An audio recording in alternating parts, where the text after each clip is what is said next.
Pierre Vernier est mort. L'acteur proche de Jean-Paul Belmondo et dont vous connaissez le visage avait 93 ans. Pierre Vernier est décédé le mercredi 9 octobre à l'âge de 93 ans. Si son nom paraît inconnu, son visage ne l'était pas du tout.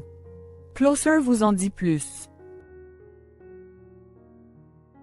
C'est un visage du cinéma français qui est décédé le 9 octobre dernier, à l'âge de 93 ans.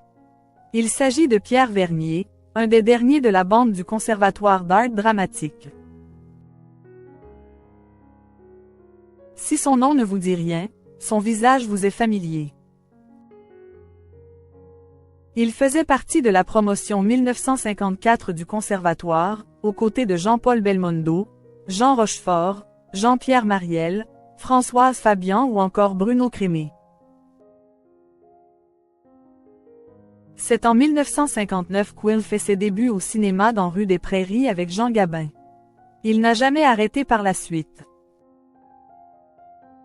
Pierre Vernier a enchaîné les rôles. Il est devenu célèbre en jouant le rôle-titre du feuilleton Rocambole, adapté de l'œuvre de Ponson du Terrail par Jean-Pierre Decour. Pour les besoins de ce personnage, il a appris le judo, le karaté et l'équitation. Pierre Vernier a également été sollicité à la télévision pour des séries et fictions. Il est notamment apparu dans LAI accent circonflexe FNE accent aigu des fers chauds de Bernard Stoura, au début des années 2000 où il a retrouvé un de ses amis, Jean-Paul Belmondo. Les deux hommes étaient très proches. Pierre Vernier, un homme au film culte. Pierre Vernier a fait de nombreuses apparitions. On a pu le retrouver dans Paris brûle-t-il, de René Clément, Stavisky, des Alain Resnais, Le Guignolo et le Professionnel, de Georges Lautner ou Itinéraire d'un enfant gâté de Claude Lelouch. Des rôles plus emblématiques les uns que les autres. Au début des années 2000, il est devenu président départemental de l'Association des visiteurs de malades en établissement hospitalier dans le Gers. Un engagement qui lui tenait particulièrement à cœur et auquel il consacrait son temps.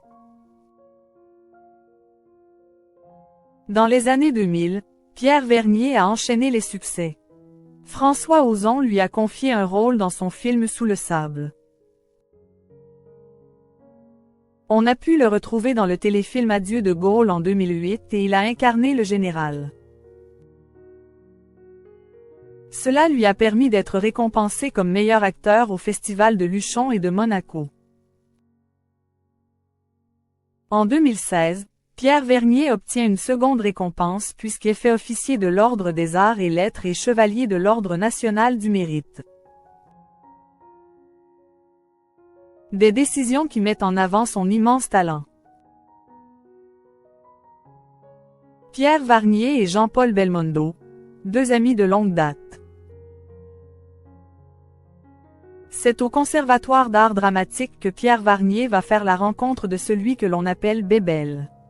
Les deux hommes sont restés inséparables au fil des années et on a pu les voir ensemble à de nombreuses reprises.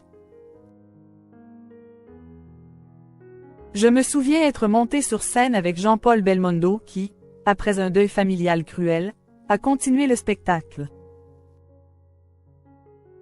Mon engagement découle de mon métier d'acteur, avait-il confié dans la Dépêche du Midi en 2006. Pierre Vernier et ses acolytes du Conservatoire ont immédiatement partagé un lien intime. J'ai accroché tout de suite avec cette bande. Nous étions pourtant fort différents les uns des autres, avait-il affirmé en 2019.